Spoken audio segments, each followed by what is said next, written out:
Bem, irmãos, semana passada eu falei que eu continuaria a abordar um tema que eu parcialmente abordei semana passada, quando estava falando em relação a essa passagem de Mateus 4. Eu a citei de passagem, né? Dentro daquela temática dos salmos que eu abordei. Falei, olha, alguns conceitos eu vou passar por cima de Mateus 4, mas eu vou voltar a Mateus 4 para me aprofundar nele, sobre esta dinâmica do nosso papel, na verdade. Eu não vou nem dizer que o foco aqui agora é a interação do reino de Deus e a oposição do reino das trevas, mas qual é o nosso papel? Eu quero focar justamente nisto hoje. Qual é o nosso papel? Eu vou começar usando Mateus 4, depois a gente vai para o livro de Jonas, tá ok? Aqui no verso 1 diz o seguinte: Então Jesus foi levado pelo Espírito ao deserto para ser tentado pelo diabo. Depois de jejuar 40 dias e 40 noites, teve fome. O tentador aproximou-se dele e disse: Se és o Filho de Deus, manda que essas pedras se transformem em pães. Jesus respondeu: Está escrito, nem só de pão viverá o homem, mas de toda palavra que procede da boca de Deus. Então, o diabo o levou à cidade santa, colocando-o na parte mais alta do templo, e lhe disse: Se és filho de Deus, joga-te daqui para baixo, pois está escrito: Ele dará ordens a seus anjos a seu respeito, e com as mãos eles o segurarão, para que você não tropece em alguma pedra. Jesus lhe respondeu: Também está escrito: Não ponha à prova o Senhor, o seu Deus. Depois o diabo o levou para um monte muito alto e mostrou-lhe todos os reinos do mundo e o seu esplendor, e disse: Tudo isto te darei se prostrares e me adorares. Jesus lhe disse: Retire-se, Satanás, pois está escrito: Adore o Senhor, o seu Deus, e só a ele preste culto. Então o diabo o deixou e anjos vieram e o serviram. Eu retomei na semana passada aquele texto que o Rodrigo trabalhou sobre Jesus falando em Mateus 10 que ele veio trazer espada e não a paz. E aí eu entrei no aspecto da espada como sendo uma espada curta, né, que pode ser manipulada por qualquer um, é quase como um facão, e contrastei com a passagem de Lucas 2, que falava sobre a vida de Maria e a vinda, né, da espada sobre a vida de Maria, que era uma espada como uma cimitarra muçulmana, uma espada maior, uma espada manejada por um profissional, por um guerreiro. E eu fiz o contraste desses dois termos e fiz a analogia em cima de Hebreus, que fala que a palavra é a espada de dois gumes, mais afiada que a espada de dois gumes, né? Que ela é capaz de discernir entre juntas e medulas, espírito e alma. E fiz uma analogia também em cima de Efésios, falando da espada do espírito. E aí o que eu expliquei? Que Jesus usou majoritariamente a espada para minimizar o efeito da tentação de Satanás na sua própria carne. Eu falei para vocês que é o que geralmente está no senso comum: você não usa a espada somente. Depois o Marcelo me chamou a atenção em uma conversa particular de que eu não posso dizer que exclusivamente você a usa como uma espada de harakiri, mas majoritariamente você a usa como uma espada de harakiri. Não quer dizer que em nenhum momento você... Porque ele faz isso no final, né? Jesus fala assim, né? Retira-te, Satanás, e ele cita um texto. Né? Mas a maioria dos momentos que essa passagem nos remonta, Jesus usa para calar a carne dentro dele. Então não é espada assim, né? Não é espada assim, é espada assim. E aí, a única maneira que Satanás tem de te manipular, que é através da sua carne, perde totalmente a força. Porque, num primeiro momento, diz que Jesus estava em jejum e ele sentiu fome. E aí Satanás olha para ele e fala assim: olha, se você é o Filho de Deus, qual é a primeira temática aqui? O que Satanás está tentando botar na mente dele? Né? Olha, talvez você não seja quem você pensa que você é. Ou então, talvez a tua missão não seja a que você pensa que é. Se você é filho de Deus, né? Por que você não dá ordem para essas pedras, elas viram pães? E aí, aquela tua necessidade que você está sentindo muito agora, porque aqui diz que ele teve fome, né? Então você vai usar a autoridade e a missão que foi dada por Deus a você como filho de Deus. Veja bem, Satanás não está falando para ele assim, olha, você não é filho de Deus, não. Ele está falando assim, olha, se você é, então você vai usar isso num propósito que não é o propósito de Deus. Por isso que eu falei que o tema dessa mensagem de hoje não é a guerra das trevas com a luz. É propósito. É desígnio. Olha, se você é filho de Deus, se você é quem você pensa que é, se é para você fazer o que você pensa que você vai fazer, então essa pedra vai virar pão. Aí ele fala, olha, eu tenho um desígnio, eu tenho um propósito, e não é para isso. Então nem só de pão viverá um homem, mas de toda palavra que procede. Percebe que toda palavra que procede da boca de Deus, ele está dizendo assim, olha, aquilo que vem de Deus para você e para mim é o suficiente para que você se baste em Deus. Aí a gente olha para o Salmo 23, que eu comentei na semana retrasada. Percebe que está tudo interligado? Eu comentei semana retrasada, né? Que quando a gente fala que o Senhor é o nosso pastor, e a tradução que eu mais gosto não é nada me faltará. Né? É de nada terei falta. Ou eu não sinto falta de nada. Eu não sinto falta do pão quando Deus me mandou, né, andar no deserto sem esse pão. Por quê? Porque os desígnios dele me batem. Vou trazer para um contexto moderno, né? E mais comum para a gente. Se Deus tem uma missão reservada para o Marcelo, e ele dá direção para o Marcelo seguir em direção a esta missão, nem sempre o caminho desta missão é prazeroso. E nem sempre ele vai se sentir plenamente satisfeito na sua carne no caminho dessa missão. E aí, ao longo dessa missão, Satanás pode vir e falar assim, cara, mas se você é filho de Deus, ordene, determine, dê o desígnio. Mas ele já recebeu a palavra de Deus lá atrás, que diz que o caminho era esse. E ele sabe que se ele determinar, dar o desígnio, ele vai mexer com aquilo que ele recebeu de Deus. E ele vai mudar o rumo para cá. Então ele fala, não, eu não preciso desse desígnio, dessa determinação. Por quê? Porque eu tenho a palavra de Deus e eu estou indo para cá. Então isso me basta e ele se satisfaz. Percebe essa dinâmica? Aí ele entra com a segunda, né? Então o diabo levou a cidade santa, colocou na parte mais alta do templo e disse, se és filho de Deus, jogue daqui para baixo, pois está escrito. Percebe que no primeiro momento, quando ele fala assim, ó, se você é filho de Deus, você tem essa autoridade como filho de Deus, né? Então determine, dê o desígnio. E aí Jesus fala, não, eu não posso. Por quê? Porque eu tenho uma direção de Deus. Porque está escrito. Aí Satanás faz o quê? Ah, tá escrito, é? Mas, então, tá escrito que... Aí ele quer usar o quê? A palavra de Deus contra Deus.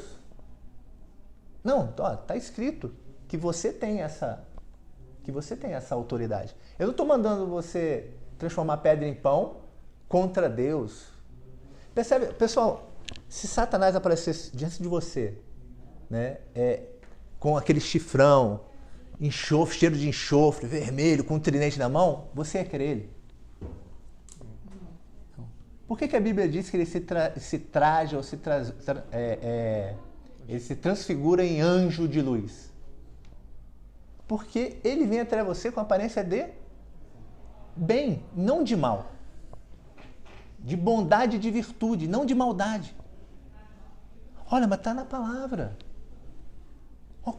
Faça isso que vai dar certo. Faça isso que vai dar certo. E aí Jesus falou o quê?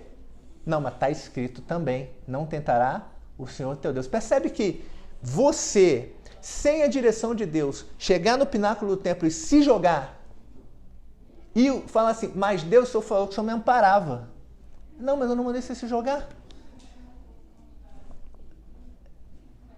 Pessoal, aí vamos entrar Deus trabalhou muito comigo sexta, sábado, domingo sobre isso.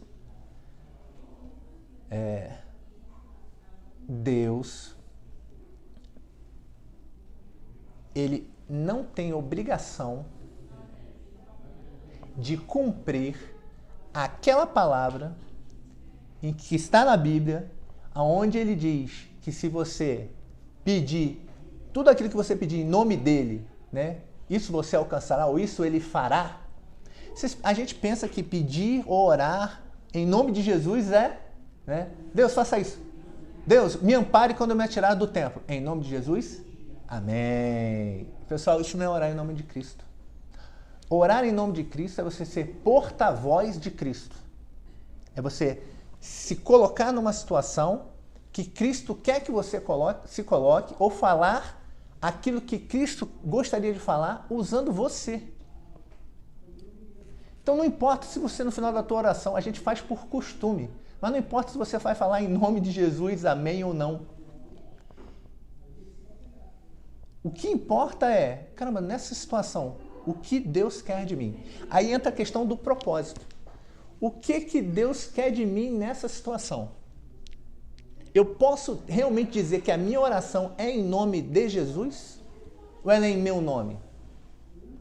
Porque quando a gente olha lá em Tiago, ele diz o quê? Que vocês pedem e não recebem, porque pedem pelo quê? Para satisfazer o quê? Os seus próprios desejos. E aí, pessoal, entra a questão de propósito. Qual é o propósito da igreja? Vamos lá. Qual é o propósito de Deus para você? Refletir a glória dele no mundo, né? Ser porta-voz dele. Pregador, pedir para todo mundo pregar. Cara, é interessante, né? Quem que perguntou isso para mim? Gomes, né? O filho pródigo, ele já era filho ou ele se tornou filho? Aí, qual foi a pergunta que eu te fiz de volta, Gomes? Você falou para não me prender ao... Não, eu te fiz uma pergunta. Eu te fiz uma pergunta de volta. A tua pergunta eu respondi com outra pergunta. Eu falei assim, o joio... Sim. E o trigo, né? O joio e o trigo. O joio sempre foi joio ou... Desculpa, o trigo. O trigo sempre foi trigo ou ele era joio e virou trigo? Hã? Ele era joio e virou trigo? Eu consigo falar para um agricultor do ano 30 depois de Cristo que, através de uma parábola, que o joio vira trigo? Você sabe o que é joio? Tem semelhança de trigo, né? Ele faz O joio, ele é igualzinho o trigo. Como é que eu diferencio um do outro? depois que cresce. E aí acontece o que depois que ele cresce? Ele se enverga. O trigo se enverga. Por que ele enverga? Por causa do peso Do quê? da semente? Não? Que o joio não? Então o que o trigo tem que o joio não tem? Fruto. Tem que deixar os dois crescerem. Por isso que ele fala, né? Que deixam os dois crescerem juntos. Pessoal, eu e você temos condições de saber quem era joio e quem era trigo? Então eu vou pregar o evangelho para quem? Para todo mundo. E no tempo da colheita, Deus distingue quem é joio. Porque isso não cabe a nós. Isso não cabe a nós. Qual é o propósito de Deus para nós? Né? Que nós sejamos salvos ou que nós cheguemos à estatura do varão perfeito? Sejamos pequenos de Cristo. Para quê?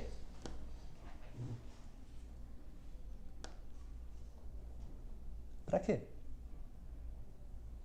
Vamos lá, pessoal.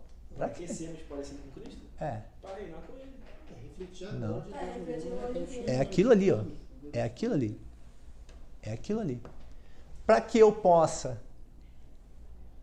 Agora eu vou falar um negócio que talvez vocês vão... Eu não sei nem se eu deveria falar isso, mas vamos lá. Eu estou pensando em fazer o... Isso aí depois eu vou discutir com o Rodrigo. Mas eu vou falar agora e aqueles que tiverem coração, estômago para absorver o que eu vou falar, absorvam e colham. E você aí que está assistindo também. Meu irmão, você não sabe quem é joio e quem é trigo. Tá ok? Você não sabe quem é o filho e quem não é. Você não sabe. Quem tem filho aqui? Ok. Seu filho. Qual é o nome dele? Melina. Melina. Você esperou... Quantos anos ela tem? 7 meses. Então é muito nova.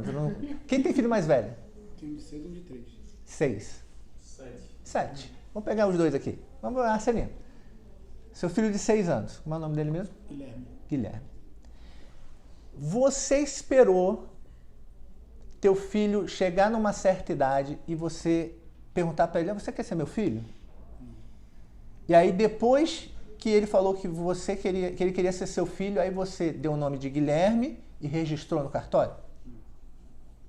Por que seu filho aprendeu a ser seu filho?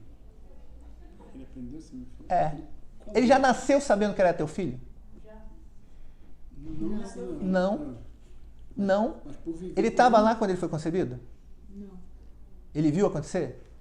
Ele viu ele sendo gerado pela sua esposa?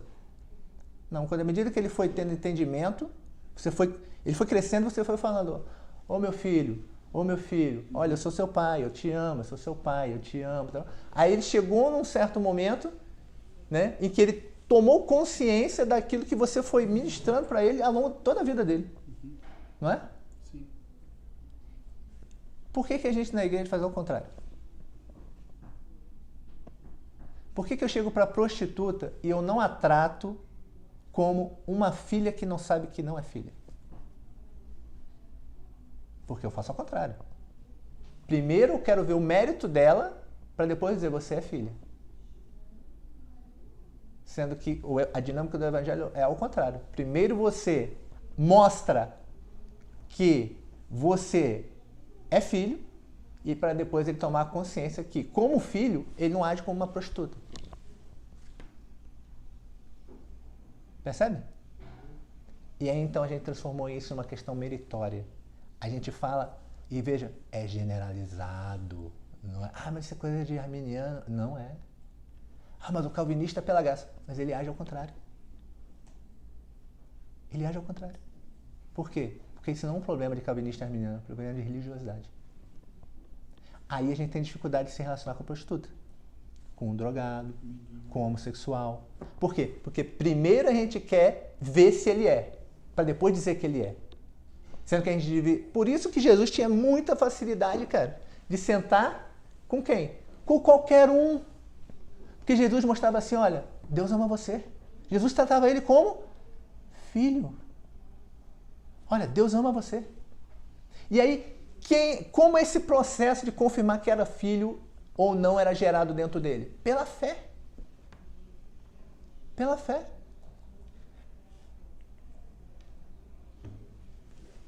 Aqui, pessoal, eu mudei totalmente o rumo, mas Deus mandou mudar. Mas vamos voltar para cá. O diabo quer mexer em quê? Propósito. O diabo quer mexer em propósito. Aí ele chega aqui e fala assim, olha, mas está escrito que... Então faça. Né? Tome posse. Determine. Aí Jesus fala, não, por quê? Porque eu não vou botar Deus contra a parede. Deus não mandou ir para aqui, para esse lado. Deus não mandou me atirar do pináculo do templo. Então, mas eu orei em nome de Jesus. Não, se você orou em nome de Jesus, você não orou para você. Você orou para que a vontade de Deus se cumpra. E se é para que a vontade de Deus se cumpra, não tem como você sair frustrado desse processo.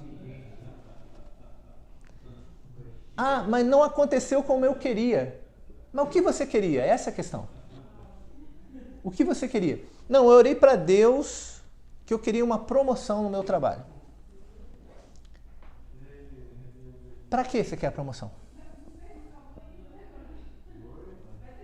Para que você quer a promoção? Eu quero para mim. Mas qual é o propósito da igreja?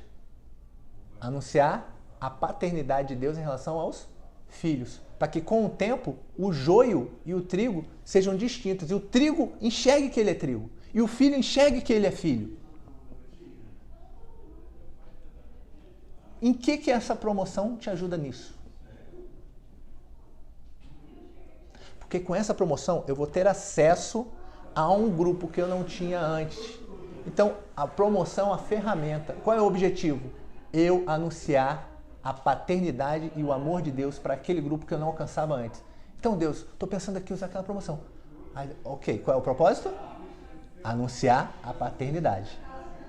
Se for o contrário, pessoal, não, o propósito, Deus, é porque está escrito que... não tentará o Senhor teu Deus. Cara, isso é demoníaco. Por isso que o Tiago fala, né? Que essa jactância de, amanhã faremos isso ou aquilo, né? É maligna. Por que ele fala maligna? Porque é do diabo. Porque é do diabo. E muitos de nós estamos sendo usados como ferramentas do diabo. Nós anunciamos a virtude de Deus, nós falamos que andamos pela virtude de Deus, mas nós fomos ensinados assim, ô Dantinho. Essa é a questão. Quando você falou assim, para sermos salvos. Ou seja, a gente pensa que a igreja e a dinâmica do reino existe para nós. A gente esquece que a igreja, a dinâmica do reino, existe para o outro.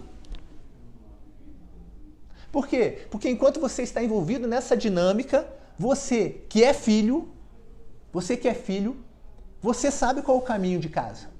Você sabe qual é o caminho do reino. E se as pessoas te seguirem, ela que não sabe que é filho, ela vai voltar para onde? Para casa. O filho pródigo. Então, qual é a tua missão? Ensinar o filho que ele é filho. Ensinar ao trigo que ele é trigo. Se essas pessoas te seguirem, elas vão descobrir que são filhos, que não são prostitutas, que não são homossexuais, que não são drogados, que não são lascivos, que não são... E aí bota todos os pecados aí na reta. Até porque o irmão mais velho parecia trigo e era joio. Vocês estão percebendo? Pessoal, o que eu estou falando para vocês aqui parece um negócio extremamente profundo e diferente, e eu tenho certeza que vocês nunca ouviram isso. Eu tenho certeza que ninguém nessa mesa nunca ouviu isso. No entanto, é simples quando você parar para pensar. Porque o evangelho é simples. E aparece aqui em Mateus. É a dinâmica que Satanás está usando. E aí, por último, Satanás desistiu. Então, peraí, eu não pego esse cara na necessidade da carne, porque ele tem propósito. Eu não pego esse cara usando um propósito distorcido. Ou seja, que ele cita a palavra e fala, mas esse é propósito de Deus.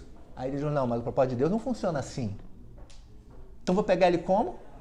Na soberba da vida. Então ele desistiu, ele não cita mais a palavra, ele não cita mais nada, ele fala, olha, eu tenho os reinos aqui. E é mentiroso, né? Porque o reino não é dele. Né? Ele fala assim, eu tenho... uma coisa que não é dele, né? Eu tenho isso aqui e eu te dou, se você me adorar. Né? E aí ele tenta te pegar pelo quê? Né?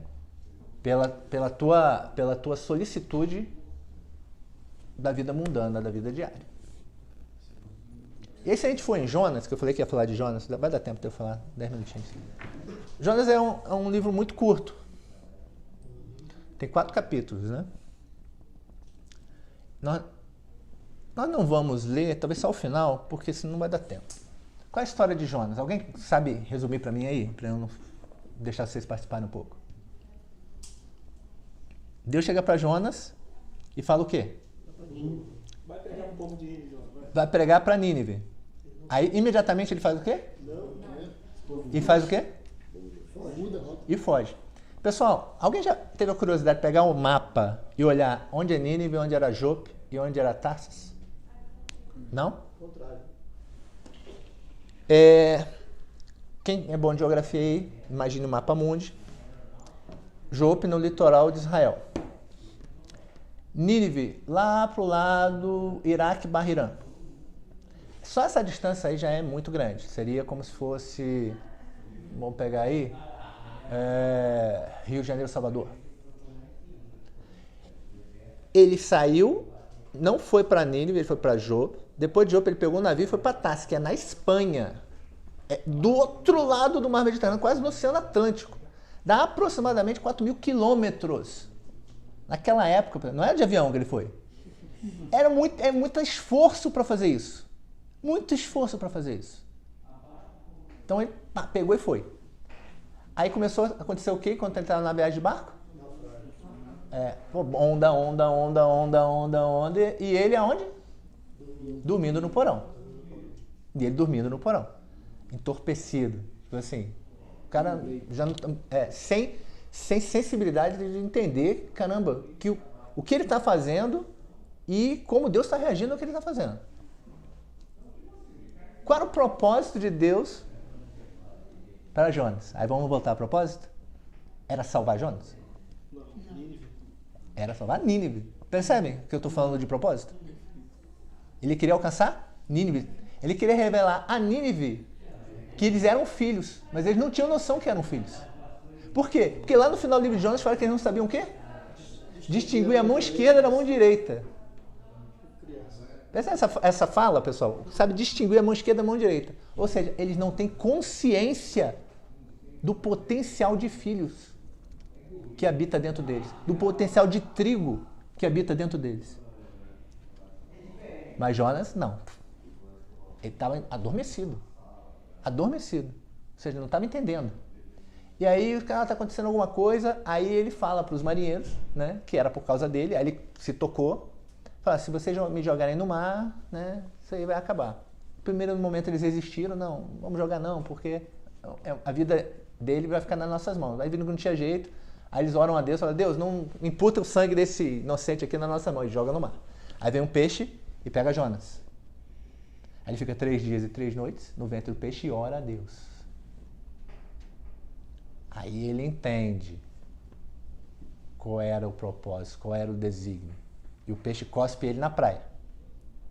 Provavelmente ali perto de Jopa. Tipo assim, não adiantou nada. Voltou para onde você estava, cara. Aí Deus fala, cara, a mesma coisa. Vá, Nínive, pregue.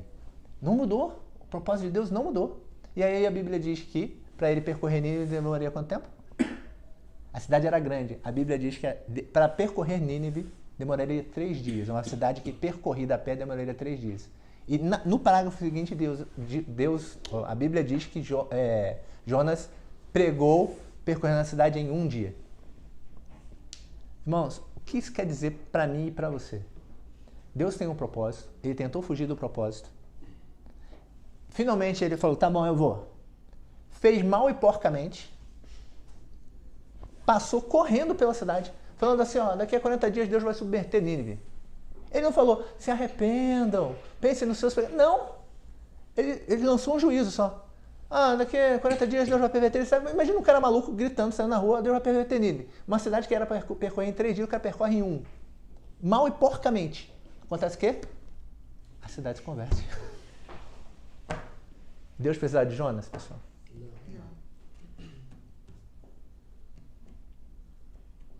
Deus quis usar Jonas. Quis mostrar a Jonas que ele tinha um propósito. E a cidade se converte. Veste pano de saco, se arrepende. E aí Deus, então não vou destruir Nínive. Aí ele fica o quê? Chateado. Por que ele fica chateado, pessoal? Ele ainda fala assim, não foi isso que eu falei que eu sou? Que eu não queria ir no primeiro momento? Por quê? Porque ele passou vergonha. Ele passou por mentiroso. Ele passou por uma pessoa despropositada. Por quê? Ele falou que Deus ia subverter Nínive e no final não aconteceu. Pô, passei vergonha. Onde eu enfio a minha cara? Então, ele estava preocupado com Nínive? Ele estava preocupado com quem? Com ele mesmo. Tá vendo, Dantinho? Deus quer o quê? Deus está preocupado. Deus quer usar você para você ou ele quer usar você para o outro? Por isso que a gente pede o senso de igreja e a gente pensa que a gente tem direitos, pessoal. Não, mas eu tenho direito. E todas as nossas orações são egocêntricas, são voltadas para nós mesmos. E a gente não tem senso de propósito. A gente não tem senso de igreja. E aí, quando Deus diz não, por quê? Porque eu estou tentando ele, porque estou pensando só em mim, e ele diz não, aí eu me decepciono em receber um não de Deus. Eu conversava com você aqui no sábado, né? Às vezes a resposta de Deus é não. Mas qual era o teu propósito? O teu propósito não era a coisa que você recebeu um não, era como aquela coisa poderia ser usado como instrumento para você anunciar para o trigo que ele é trigo e anunciar para o filho que ele é filho. E Deus está falando, não, meu filho, você não vai cumprir esse propósito com aquela promoção que você pediu. Você vai cumprir com com essa dispensa que você vai sofrer agora. Eu pedi uma promoção, foi despedido. Mas para que você pediu a promoção? Para ser promovido? Não. Né? Foi para anunciar para o filho que ele é filho e para o trigo que ele é trigo. Aí Deus está falando, não, você vai anunciar para o filho que ele é filho e para o trigo que ele é trigo sendo despedido. Então por que você vai ficar decepcionado com a resposta de Deus? Se Deus falou, não, o propósito você vai cumprir, só que de um caminho diferente. Por quê? Porque os meus caminhos não são como os teus caminhos, os meus pensamentos não são como os teus pensamentos. Percebe que se assim o for, não tem como aquela promessa de Cristo não se cumprir? Qual promessa? Que se você pedir, né, em nome de Cristo, assim Ele fará. Porque quando você se sente decepcionado e você acha que Deus não fez, é porque você não estava priorizando Cristo. Você estava priorizando você, a sua vontade. E aí você vai receber vários nãos da sua vontade e não vai se cumprir. São orações não atendidas. Por quê? Você orou, como o Tiago falou, para você.